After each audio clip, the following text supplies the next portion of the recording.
Good evening, everyone, and welcome to another live stream. I quickly had to turn down the volume, I forgot that one. It's another live stream, and of course, it's the hottest day of the year here in Germany, so it's absolute fun to be in the studio right now. But I promised I'll be, and of course, I am here. And first of all, I saw there was a lot of conversation going on between Verti and Ellie even before the live stream, so good evening to the both of you.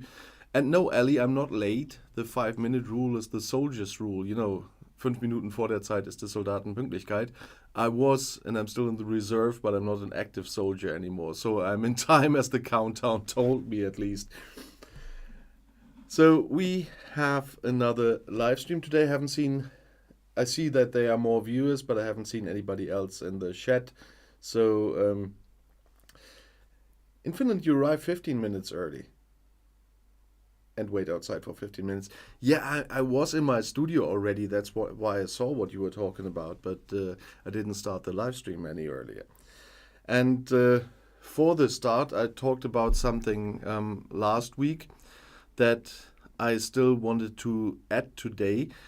I talked about the topic with the customs union, with the EEA, with the AFTA, and so on, and that there was quite a beautiful chart. And I didn't know where I saw that. I found it again. It was not the Barnier one, as somebody said. It's from the German Statista. And that's why the explanations are in German, like AFTA and so on. I just put it up here for a second. That is the connections of countries with the EU who are in the EEA, who are in AFTA, who are in a customs union with the EU, who are in Schengen. And that's what I was talking about last time, but I didn't have the chart because it was quite spontaneous. I know that at the moment I'm a little bit behind the chart, but it's a tall one, so I couldn't make it full screen. And that's when I talked about that the UK is now even worse off than several other countries, even like Turkey and so on. And that this is the chart that I meant. And it's showing quite well how interconnected other countries are as well with the EU that are not EU members. But the UK, right at the doorstep, is outside of all of it now. And that's why I still wanted to show you that chart this week when I talked about it last week, because I think that's a very important one, and one that's really showing about the relationships and also some problems for UK future relationships, because they want relationships and trade relationships with countries that are intertwined with the EU as well, which already have agreements with the EU that, especially when they're part of the EEA, of AFTA, of the customs union, have to stick to some rules in their other agreements. Otherwise, it's problematic for them to trade with the EU again. And the EU is the biggest market in Europe. That's just a mere fact. But for the sake of my back, I just put it back again so I can sit normally. That is why I wanted to show you the one. Yeah, it could be that Barnier produced a similar one. I mean, that's not a secret. But that's the one I was talking about last time because I saw it on Statista before. Because I got a lot of data from them when I'm doing my research. They have a lot of good databases there and about trade and many other things. And so it's quite nice. So welcome Attila, Chatty, and Roseanne. Nice to see you again too. And yeah, that was my Statista reminder. And I have mentioned something else. I don't know if the person who asked that last time is here, but I will put it in the chat, so at least afterwards you can see it. It's, well, a bit more from my early times on YouTube, but I talked about the 2019 general election when we talked about first past the post and how the general election, or Boris Johnson's big general election, would have turned out with another electoral system. And it's an old video of mine, and so you have to browse a bit through the videos and the playlists and all. And so if anybody is interested how this election would have been in case it would have been with a German system, it was not calculated to the last 10th place after the comma or something, but it was just to show the difference of electoral systems, what consequences that would have, because Boris Johnson wouldn't have had a majority. So let me see if I can get it in here.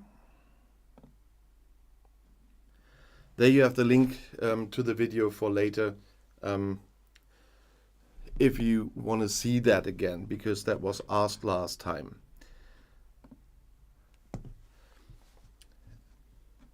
And it's always confusing. I see me in 3 different time spaces because I see it on my streaming portal, I see it on YouTube there, and I see it in the YouTube live stream cockpit, and it's all different speeds.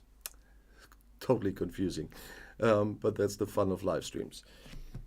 But nevertheless, of course, I prepared some topics for this week. There are a lot of topics every week usually that I'm not able to put in any video because it's just too much. And when I have a main topic, I usually stick to that one topic in a video. And there are a lot of small topics as well, and I don't want to do it. I tried this in the past to have 6 videos a day or something, but it doesn't really work on YouTube. Just to give you this small information, and that's why I like to include them in the live streams, because there you can talk about a lot of topics, usually all about Brexit and the UK, but a lot of small topics you can quickly mention and bring up. And there are some intertwined topics in between. For example, one of the topics I quickly want to bring, because I'm concentrating on my magazine channel at the moment more on the Russian war of aggression against Ukraine than the usual magazines from all over the world, because there's more and more fake news going on. There's more and more Russian trolls coming up that are trying to spread complete fake news, always want to blame the West for this war and all of this. And that's why I'm concentrating more on that topic on that channel at the moment.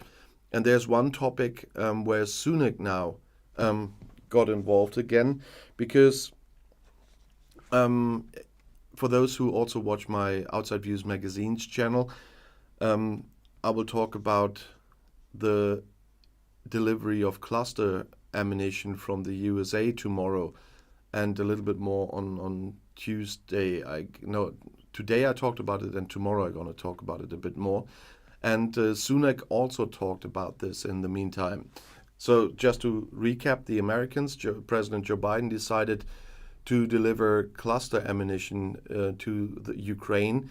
And cluster ammunition is banned by more than 100 countries on this planet. But 3 countries have not signed this ban. And one of them is Russia, one of them is the Ukraine, and one of them is the United States. And so the United States decided to deliver cluster ammunition to Ukraine for their offensive at the moment. And one of the reasons Biden said why they did it is because they cannot deliver enough artillery ammunition at the moment. Of course, I can understand this, because all the defense preparations the Russians made in recent months there make it really hard for the Ukrainians to get back their own country, and especially with a lack of ammunition for the artillery. And that's where you can use cluster ammunition, but we all know it's dangerous. And that's why Rishi Sunak now said that Britain will not agree to the use of cluster ammunition. And Britain is against this. And Britain will not deliver it, because Britain shouldn't have any, first of all, because they are a signatory country of this ban, as well as my home country, Germany. And so Sunak said they will not use that, and they will not produce them, and they don't think it's a good thing to do. Of course, it's Biden stuff, but Sunak has the position his country should have, and that's something that is worth mentioning in the context of everything that was going on in the UK in recent months and years. So Sunak will stick to international law at this point. And isn't it weird that this is worth a mention? That the UK sticks to international law? Why do I mention this? Yeah, God knows. But Rishi Sunak is not the only prime minister we're talking about. We're talking a lot about ex-prime ministers here on that channel.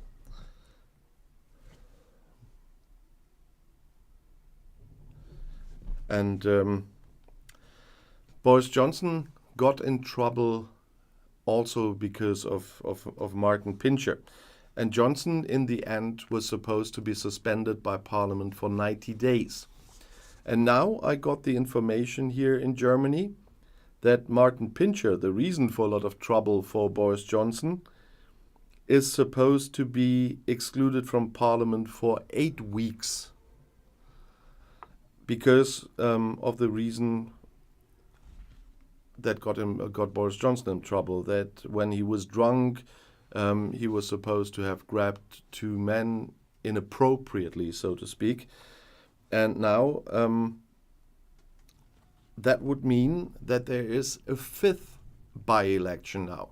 There were already 4 by-elections because of resignations, and now there is the 5th by-election because 8 weeks suspension in Parliament means in Martin Pincher's constituency there will be another by-election. So Sunak is facing 5 by-elections now, and in most of them, I guess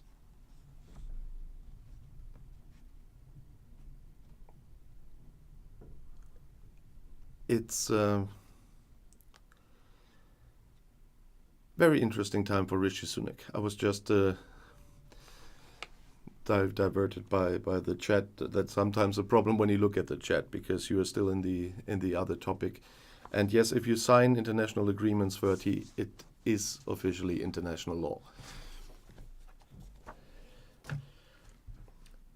So, but Sunak has a lot of problems, and these by-elections will be another of those problems.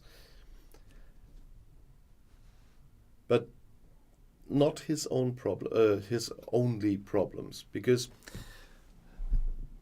we talked a lot about Brexit on this channel. That's why I also showed you the chart in the beginning of the video, and a lot about the Brexit consequences that some people always deny that are there, and the automaker stuff. There will be another video, by the way, tomorrow in the evening about the reaction of the EU. And there are other Brexit consequences showing up now. Tomorrow morning I will have to talk about the happy fish again, by the way. And not only because of the fish, but there's a new trade analysis talking about exports from the UK to the EU with meat and fish. And there is a significant decline in UK meat and fish exports to the European Union since Brexit.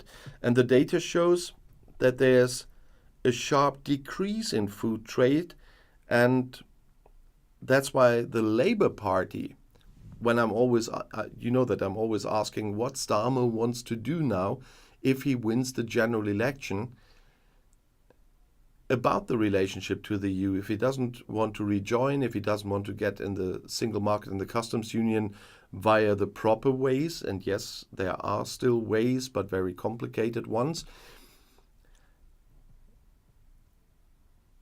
How does he want to do that? And Starmer now said that they are calling for a new veterinary deal with Brussels to alleviate the burdensome red tape faced by British businesses trading with EU member states. This veterinary deal, that's the fun thing, would mean closer alignment with the EU standards and regulations in the food sector. The question now is, will Labour tell people that this is the case? Of course, you can always say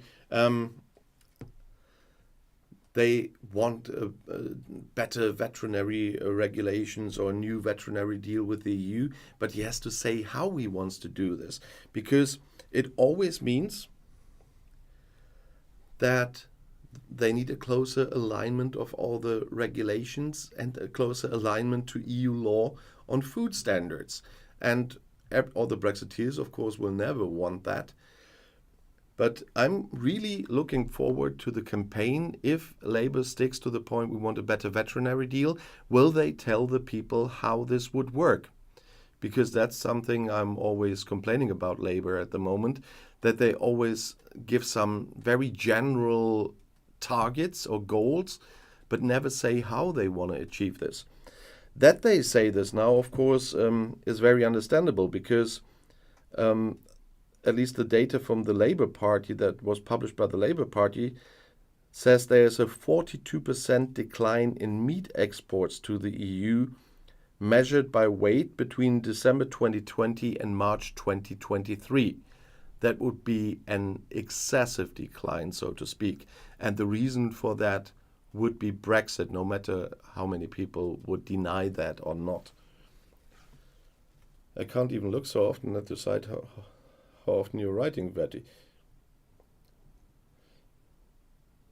Yes, at the moment they are still allowed to sell meat and fish in the EU if they follow all the regulations that are meant for export to the EU, and that means all the paperwork, all the veterinary certificates, and so on and so on. And in case of the fish, it also depends on where the fish was fished, because you know my shitstorm videos, not all the waters in UK are at the coast of the UK are eligible for export to the UK because the water quality is too bad. Shellfish, for example, from there cannot be exported to the EU.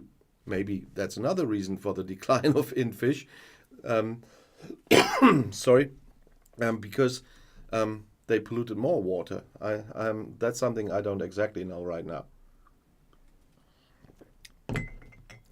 But it's a fact that they had a really big slump in meat and fish trade with the EU. And the fish question, well, I don't want to say too much because of the video tomorrow, but of course, that's why they had the agreement on the quotas, because that was the prerequisite for being able to export fish to the EU.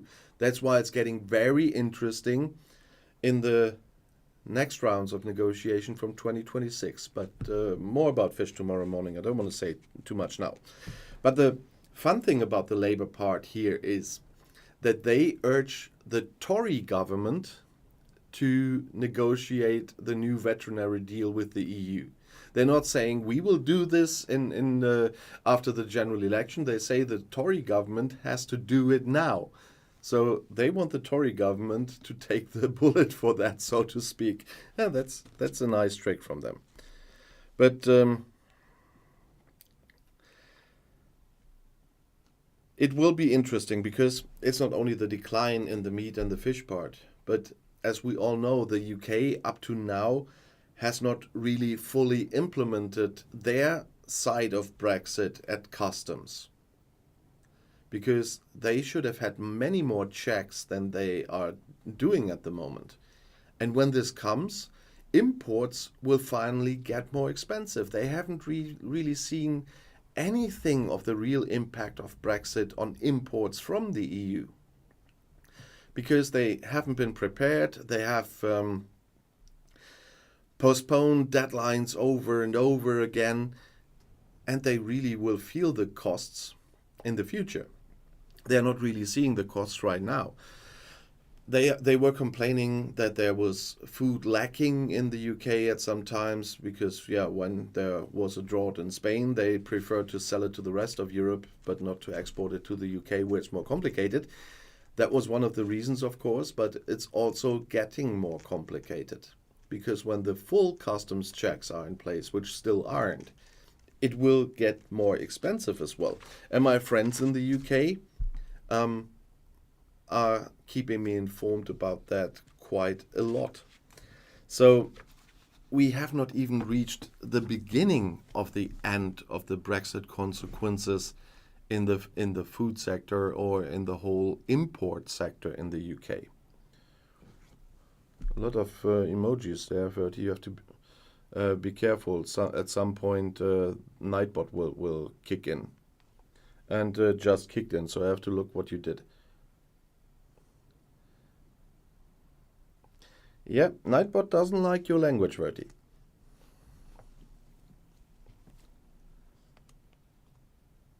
But the sewage topic, that's what I meant with the water quality. I'm quite sure you've seen one of my videos that I made on that topic. And the last one was the privatization one on the waterworks. That is really a worrying thing because when you see American movies, for example, most of the times they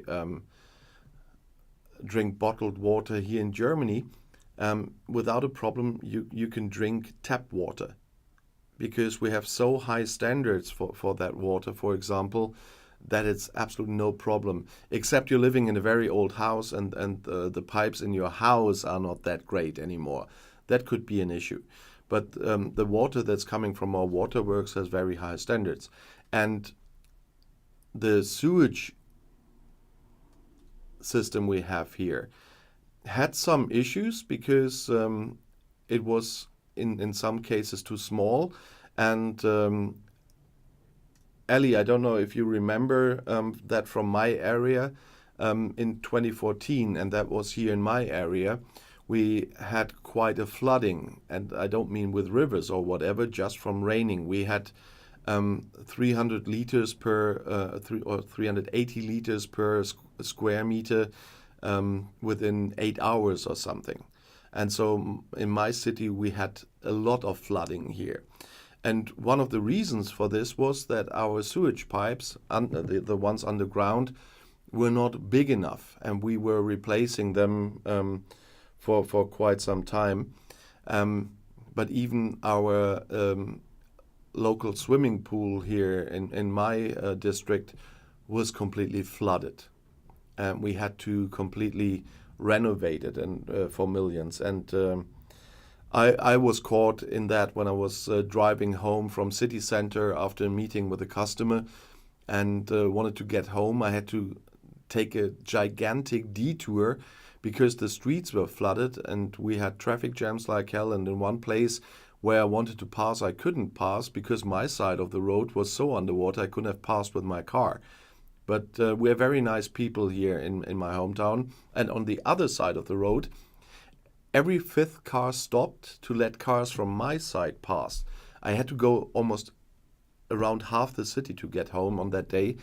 But a lot happened here. And since then, my city did a lot on the sewages, and we got much bigger pipes underground since then. And we got some safeties with our small rivers because they overflooded at some point as well. But they were not the main reason. It was the rain. But you need to put a lot of money in this. And when I hear that, but in my town, that is all the city is responsible for all of this, not a private company. It's the city. All those sewage pipes are city property. The city has to take care of them, that they are big enough for everything and so on. And so that was not the problem. Our city council and my district council, we of course granted the permission to renew all of it, what was necessary. There were a lot of experts giving us detailed analyses about the whole thing, and we knew what to do. But if it's all private and you find a situation like this, then of course it's extremely problematic. And as I'm always reading that since privatization, nothing happened in the UK, I'm not surprised that this is not a sufficient system. And of course, then when the pipes are the standard of, don't know, 50 years ago, and the population grew like hell, the use of water grew like hell, the use of the production of sewage water grew like hell, of course those pipes can't cope anymore, and more often they have to let it just run into the rivers and the beaches and whatever. That's nothing what somebody wants. But if you never finance in it, that was our fire department. It's not far from my house, our local fire department. The thunderstorms must have begun that were announced for tonight. I was looking forward to it, not for the possible damages that might happen, but I was looking forward to it because after the live stream I can open all the windows here and let some cooler air in, because it really is the hottest day of the year in my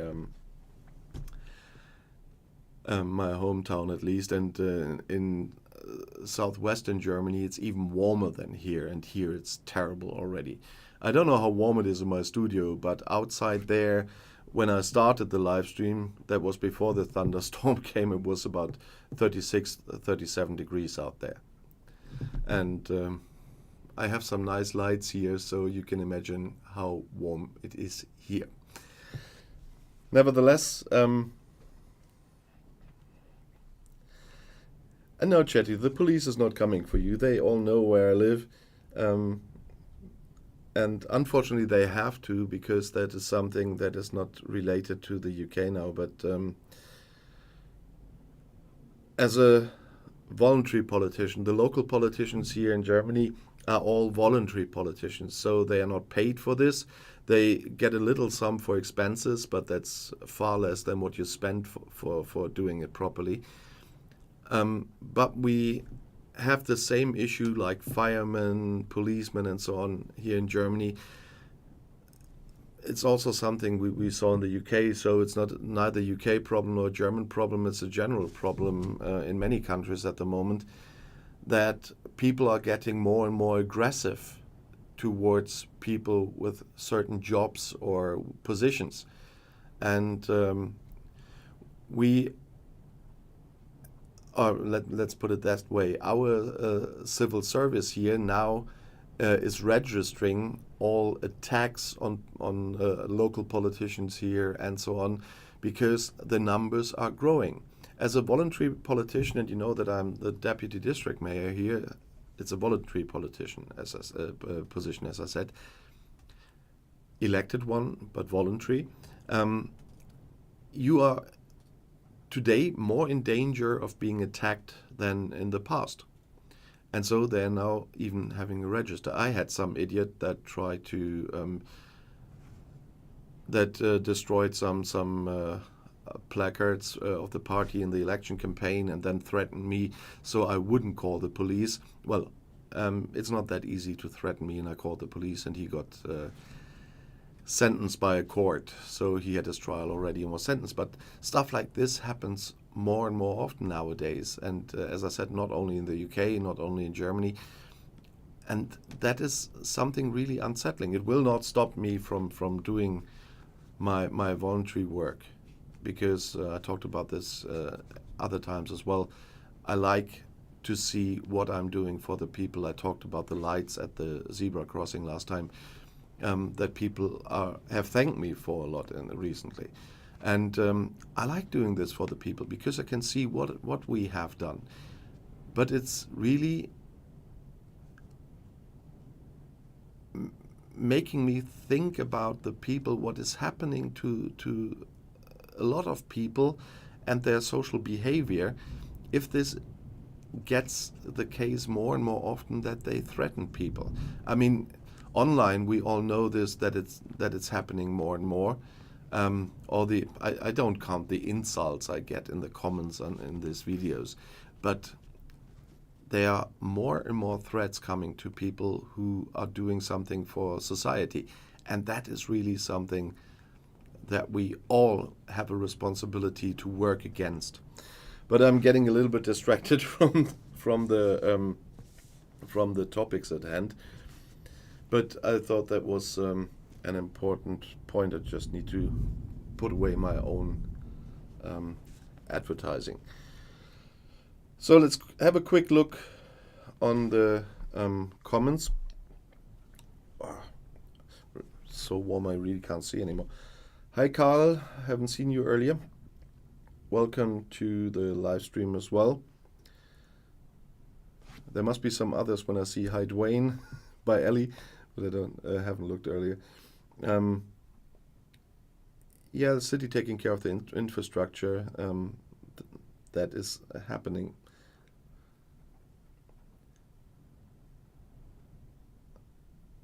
Cool wind, yeah. I don't know if you can hear this on the microphone, but there must be quite a thunderstorm starting out there.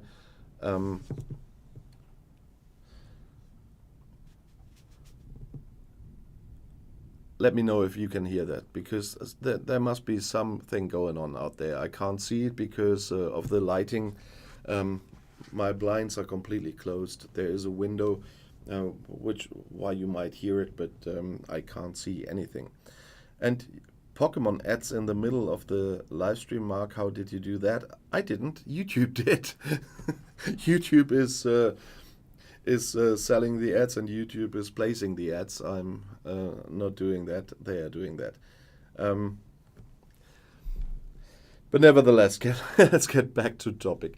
I mean, that's the nice thing about live streams. I don't have to just concentrate on my text and tell you everything straight. So it can be a little bit more interactive. That's what I like about live streams, and I can sometimes go a bit astray. I hope you don't mind too much if I do go astray with the topics, but I think that's a thing you can do on a live stream.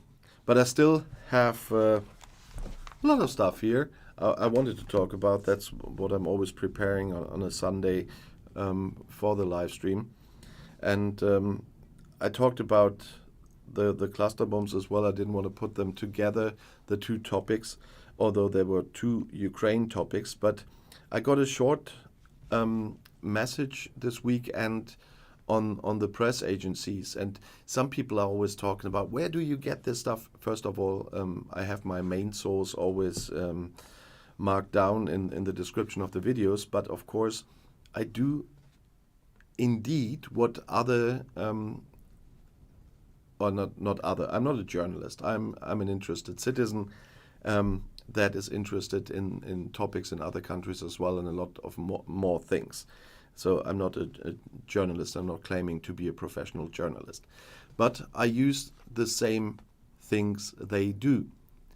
Because I'm here, I can pay for press agencies to get far more information than you can get by just browsing stuff. And that's something everybody here can do, and a lot of Brexiteer YouTubers could do if they wanted to get different views and not just citing the Telegraph or the Daily Mail.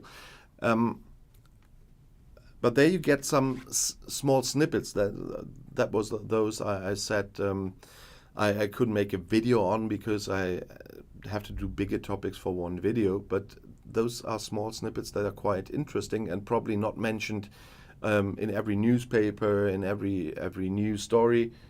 And there was one that was very short but quite interesting, because there was a survey with the Ukrainian refugees in the UK. And according to this survey, 52% of the grown-ups of the Ukrainian refugees in the UK could imagine that they would stay in the United Kingdom even when it's safe to go home. that is an interesting topic because a lot of people that are arriving here in my hometown from the Ukraine, a lot have gone home already because now they know that there are some places in the UK which are relatively safe despite the nightly drone attacks on civilian targets. But most want to go home. But it's interesting that they can imagine to stay in the UK. That doesn't mean they will stay in the UK, first of all, and it doesn't mean that they can stay. But we have to consider one thing here. There are not that many Ukrainian refugees in the UK as there are in countries much closer to the Ukraine, like here in Germany, but especially in Poland, for example. They had more than 1 million Ukrainian refugees within a short time last year. And they're the most are, so they are close to home, and that they can get home as soon as it's possible again. So let me have a quick look again. Good morning, JC. Where are you coming from that you are saying good morning? Yeah, I know that I'm missing Cthulhu again. So he said that he might not be here tonight.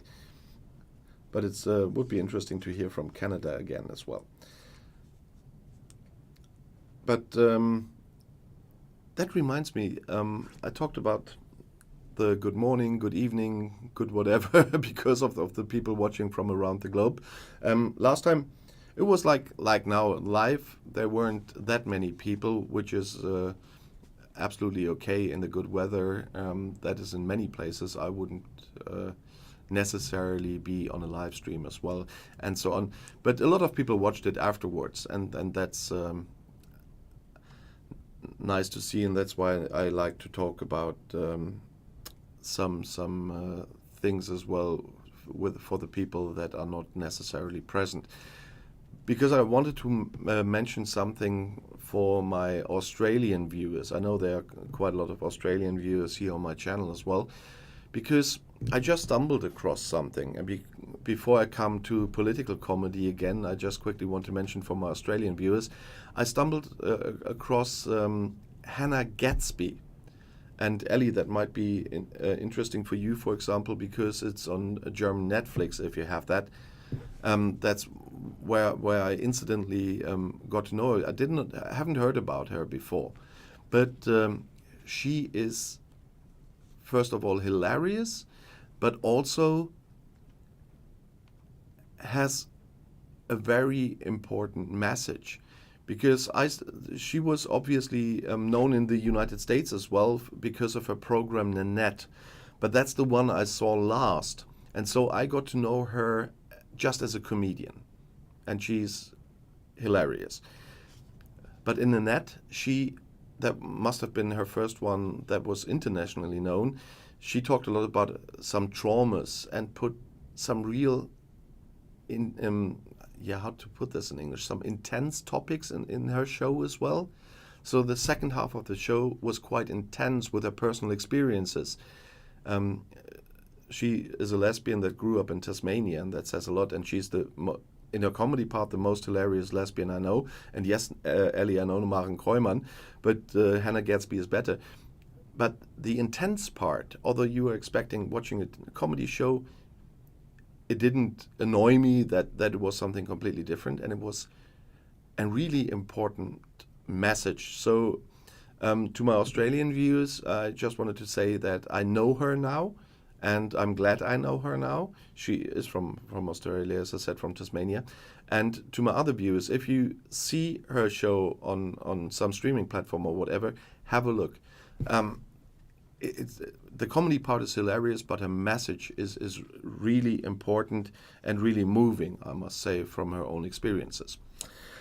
But that was one of my getting astray things again.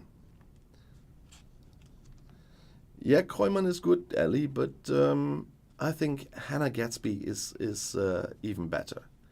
Kreumann is more political than Gadsby in general, but I also love the stories about her dogs.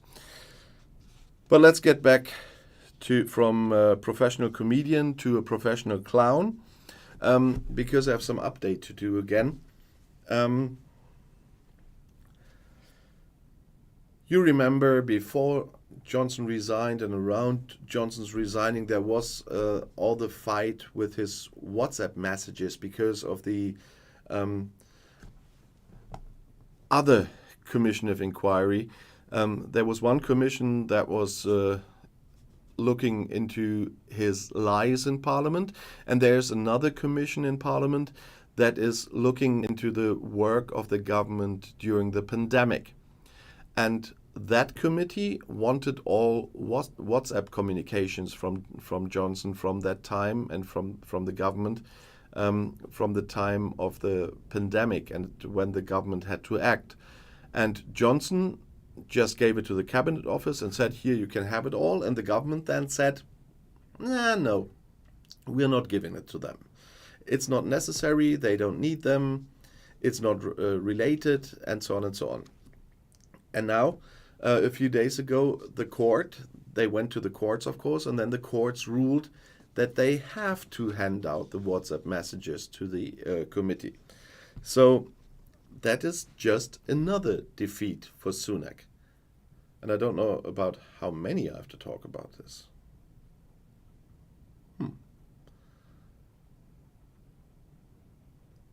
Oh, Suella Braverman. When I see that name. But I'm not interested in just bringing negative news. You know that. You know that I always try to be fair. Unfortunately, this government doesn't make it easy for me for several years now already. But there are sometimes positive news with things. I think it's a good thing that the UK does this. And one news, I don't know if it was widespread because I haven't seen it widespread. I have just found it. I have to do a lot of research for my videos, so that's how I found it. But it wasn't widespread. It wasn't widespread here in Germany as well, and I don't know if it was widespread in the UK. But Poland and Britain are now working closer together. They have agreed, their foreign and defense ministers have agreed a strategic partnership 2030.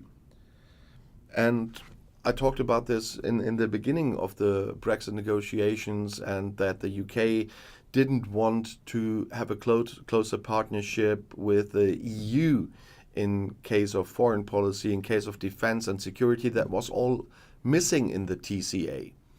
And now they are having a lot of bilateral talks about this.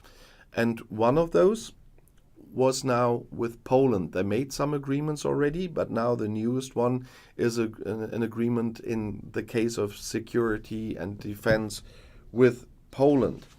And I think especially the Polish are even more worried than we, and for good reason, because of the situation in Belarus now, with the Wagner mercenaries being there as well, with nuclear weapons from Russia being in Belarus and so on. Of course, the Polish have a lot of reason to be concerned.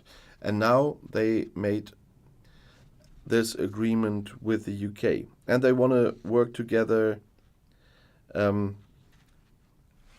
more in security and defense than they did. They made a first contract in 2017 already, but now they are deepening that cooperation.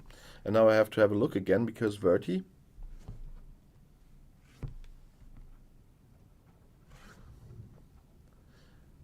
Nightbot is always stopping you when you use your personal Brexit spelling.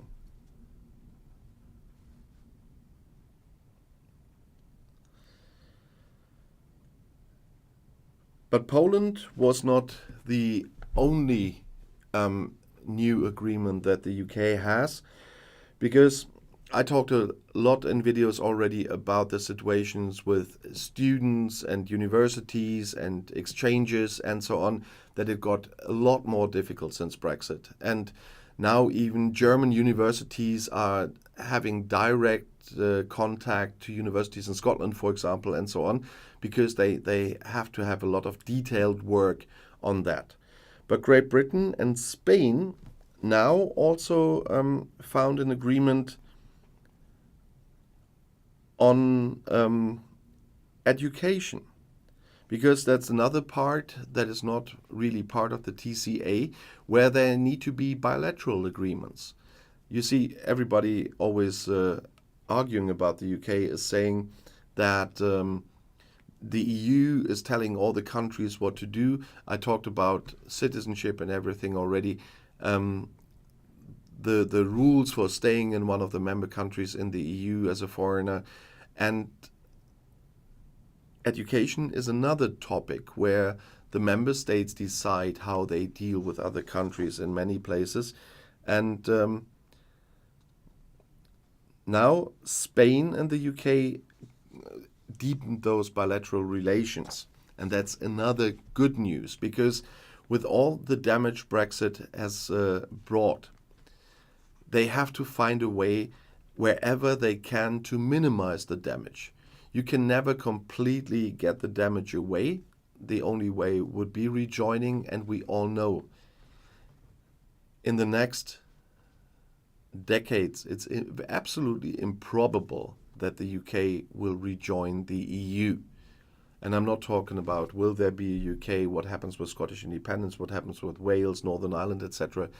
No, even if the UK stays the UK as it is absolutely improbable that they will rejoin in the next decades. Because the younger people that couldn't vote at the time, that would now be eligible to vote, have their opinion and so on, the majority might be there in another referendum. But the UK is not ready to rejoin the EU. And the EU is not ready to have the UK back and for another country to join. You need a unanimous decision in the EU. That's the first hurdle. And the other thing is, if the UK ever was to rejoin, they would have to rejoin under the same rules as any other new member. And they always said, you remember, they always say the EU will fall apart. They're telling us that for 30 years now, but after the Brexit referendum, they told us more than ever, no, Brexit got the EU closer together, and now the war in Ukraine got the EU even closer together. Despite all the small fighting with, for example, Orban and Poland. I'm so hungry in Poland now at the moment about the asylum laws and whatever. This is just small infighting there. But this is not dangerous for the whole EU. They will find a solution in the end somehow. It will have to do with money as well, because Poland and Hungary lost a lot of money because of some things they did. No, but the UK would have, and there are a lot of countries that want into the EU, and not only Ukraine. There are many more countries that want to join the EU. I mean, you even hear it from Georgia all the time. Even in Georgia, they have bigger problems internally they have to solve with the mentality. I don't know if you heard it. Well, it's my UK channel, but I also have a magazine channel, so I can talk about other countries as well a bit in the meantime. Yesterday, there was a Pride festival, so to speak. So they were not moving through the city. They weren't just on one spot, but they were attacked by a big crowd of right-wing extremists. They destroyed all the flags. They even destroyed the stage and the equipment. They got heavily attacked there. And that is something they have to cope with first before they can enter the EU, although there are a lot of pro-Europeans there. And still that means that a lot of countries want to join the EU. And if Britain was to rejoin, they would have to join under the same circumstances. That means no rebate. That means no exceptions. That means that they have to sign that as soon as they're fulfilling all the regulations, they have to introduce the euro. There would be no opt-out. There was an opt-out for countries that were members of at the time when the euro was decided. It is not a possibility for new members. New members have to accept the existing rules of the club. And so if they would want to rejoin, they would have to accept all of this. No rebate, no exceptions, no opt-outs. Oh, that would include Schengen as well, as soon as they fulfill those regulations. Not every member of the EU is a member of Schengen because they do not fulfill all the points they have to check to be a member. We just saw some more countries being included, but it's not all of them. And it's not all of them from the beginning. And some of the existing ones have an opt-out, like Ireland, for example.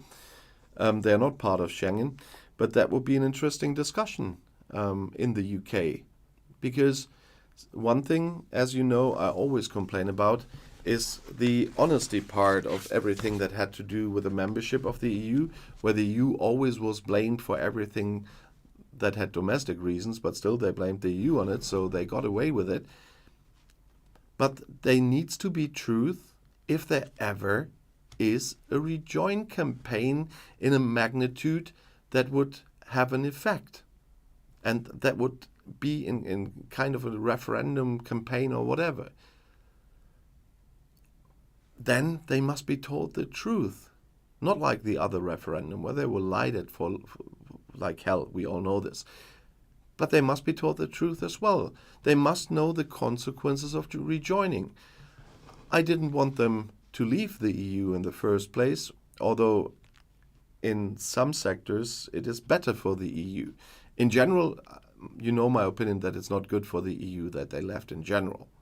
But in some aspects, it is better for the EU that they left because, first of all, we don't have Nigel Farage in the European Parliament anymore. That is a big plus, by the way. And no exceptionalism discussions, no rebates, and so on. All of this is gone. But of course, it has economical consequences for everyone, even if the hardest hit will always be the UK. But they have to keep that in mind. And they have to keep in mind what it would mean to rejoin. So it's not something to lightly just to vote on. You really have to make up your minds if you are thinking about this. It has consequences, and the UK will never be the same member it was before because the rules for the UK would be extremely different because they would have the same rules as everybody else.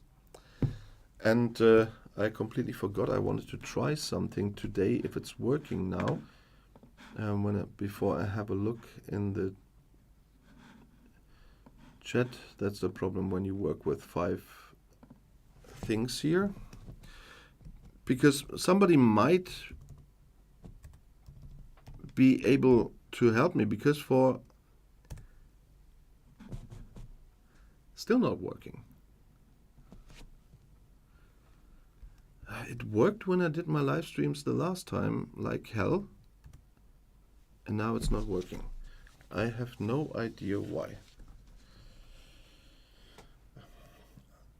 In the time I somehow forgot how Nightbot works. Yeah, I do have Nightbot.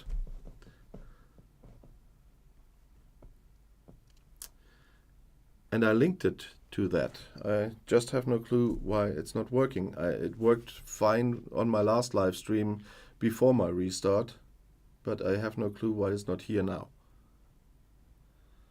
I have to do some research again. In the past it always worked. Yeah, I have to check that again. But one of my problems why I had to type somewhere else is on my iPad. Whatever I do, I have Spanish exclamation marks and Spanish question marks, and I can't get rid of them.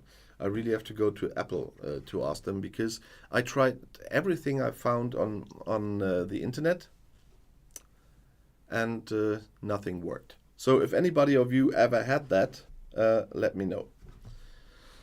No, it's not working. I don't know why Nightbot is not linked right now, because I linked it, but will not work. So I have to do it myself, because in the meantime, I wanted to type that one as well. Of course, when I'm doing live streams again, it's easier to do that. I want to thank all my longtime viewers on the one hand that stayed with me even when I had the problems with the hackers and all of this, where my channel was gone for 2 weeks, and of course everyone that was supporting me over time, be it my patrons, my members, and everybody that is supporting me at the moment where I didn't put that in for the most of the time today, that were supporting my new channel. Because as I mentioned in the end of some videos, this new channel is more work, of course, and Murgi, which I'm missing at the moment here as well, because when he's online on a live stream, but I know that he has a lot of work to do at the moment. It's his fault that I did this channel, because he was nagging me for months always to do this STFG channel, because you can do it, you know how to do it, and you know the game so well, so do this channel, do the videos, it will help us a lot. Yeah, I did it. And for something that has nothing to do with my other channels, because the STFC channel has nothing to do with Brexit, with politics, or whatever I'm doing on the other channels where I have more viewers, like my magazine channel, or especially here on Outside Views. So it's really great to, in the first month, have thousands of views, and I don't know, it's almost 100 subscribers now. And for something that I have to regard as really new, that's a great thing. And some of you supported me with small amounts, a little bit bigger amounts, it doesn't matter, but you supported me to get some stuff done in that game, so I could make those videos for the people, because for some things I need to show, I need to invest, and that's not a cheap thing. And when you're working 7 days a week on YouTube and the views are not predictable, it's not always that easy to invest in the work. But some of you really helped me there, and I really appreciate this. And so I wanted to take the occasion on my live stream as well to say a very big thank you for this. And a lot of people, several thousand now, will thank you as well if they knew, because you brought them content that they are really interested in, something they didn't know before I made this video, because they haven't heard it. And so they are really grateful to you, and I am as well. And hello, Katerina. I'm Katrina. I haven't seen you earlier, so hi there. But that's why I also wanted to say thank you today again. That is something really important. That is not something I take for granted. Everybody who is supporting my channel via Patreon, or as a member of my channel, or recently I received some super chats as well, for example, or super stickers. That is all absolutely appreciated. And I don't take this for granted. And that's why I really wanted to thank you again on this live stream, because it's a big help. And it helps building this new channel, which is real fun for me as well. It's something not to talk about politics for a change is real fun. And I know some of you are absolutely no Star Trek fans, but I'm a Star Trek and Star Wars fan, as many know. And yes, you can be a fan of both. And I'm having real fun in doing that. I'm having real fun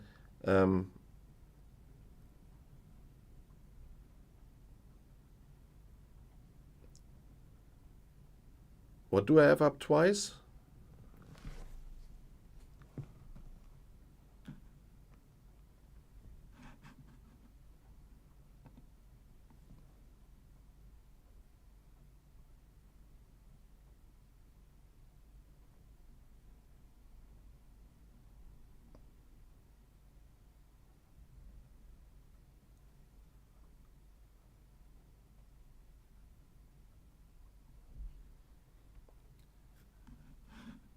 Yeah, Ellie, there is no video at the evening when I'm doing the live stream, because at 6, when there would be a video, I do the live stream. So there is no video on Sunday evenings. Sorry, because I'm doing the live stream.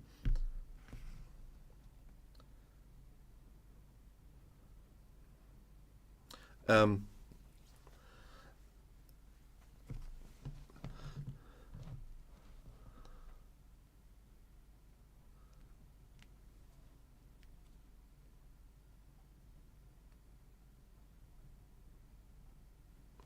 I will have to have a look later.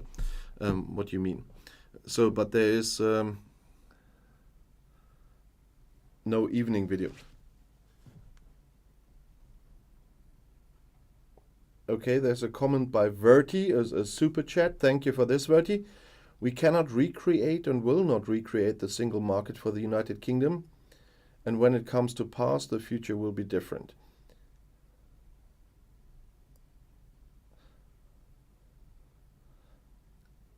Yeah, that is the reason the Brexiteers wanted to leave, because we did not, and we will not recreate the single market for the UK. That is true. Verti, you're right there.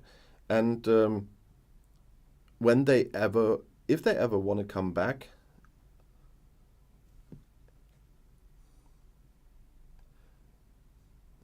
it will be the single market we have, and they have to come back with the same rules. Yeah, Merritt McGuinness said a lot of intelligent things over time, I must say.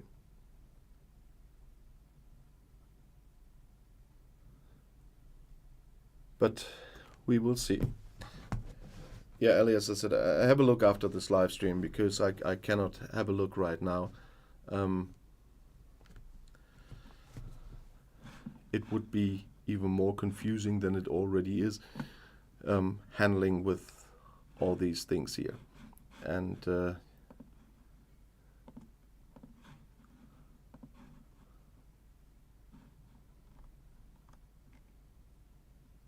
well, at least on outside views, there is still the last video that I brought up is the NHS video.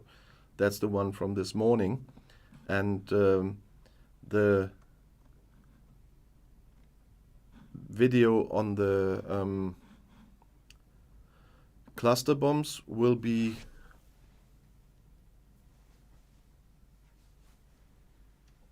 on the magazine channel. But I have a look later if I might have messed up on the magazine channel, which is always possible. Because when you do that much work, you have to realize when I do the full amount of videos plus the live stream,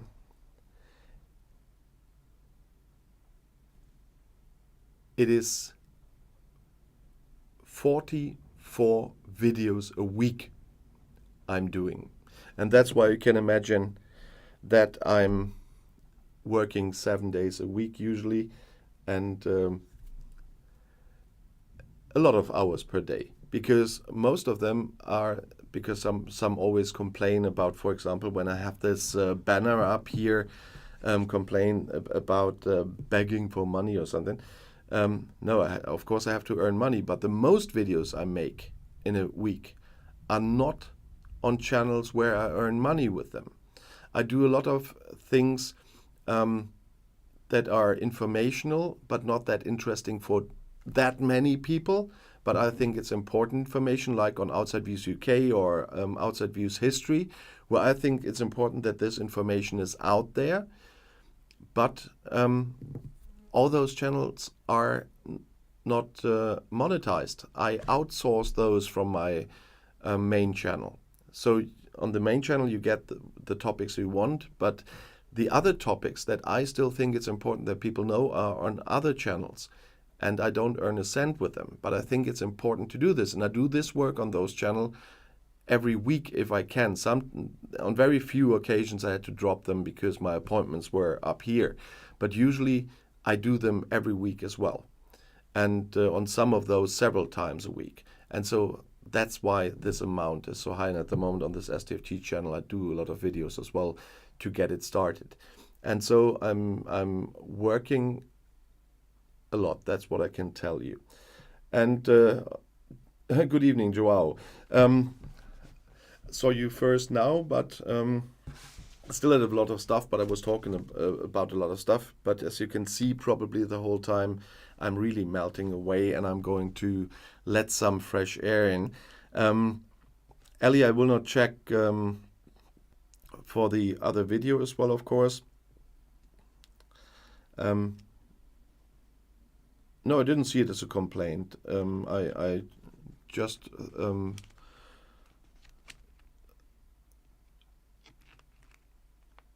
ich habe es markiert, sagen wir mal so auf Deutsch. Thanks for your input. I got astray a little bit today, I know, but I can blame the heat for that today, because I have visible proof for the heat in here. But I'm always glad to see you guys on the live streams as well. As I said, I'm not bothered if there's 5 people or 500 on a live stream. I just think it's nice to have this direct contact and with some of you. And Elia, I'm glad you made it, although you had to make dinner, I guess, for home. That's what I got at the time. I know it's a not so good time sometimes. Some have dinner time here in Germany at the time and so on. But it was the traditional time, and I picked it at the time because it was the only kind of free slot not to collide with others on the same topic. And that's what. And then it got the traditional time for outside views. And so I will just keep it that way. Ellie is a tough biscuit.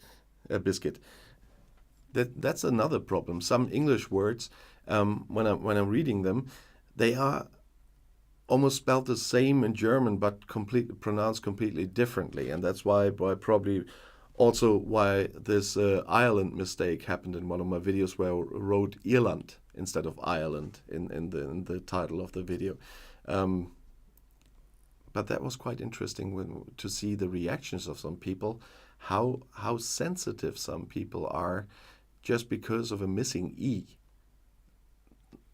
I'm grateful, by the way, I didn't answer on those comments because some of my viewers did, but I saw them and the reactions of my other viewers. So thank you to those who jumped in right away and gave some very, very intelligent explanations. So thank you very much. And thank you very much for watching tonight, but I really have to go and cool down now. The next video will be there, of course, tomorrow morning at 6. It will be the fish video, the happy fish and the not so happy fisherman tomorrow. And for a little chat, I'll see you again next Sunday on the live stream. Have a nice Sunday, or the rest of Sunday. Enjoy the good weather if you have it, and we'll see us again tomorrow.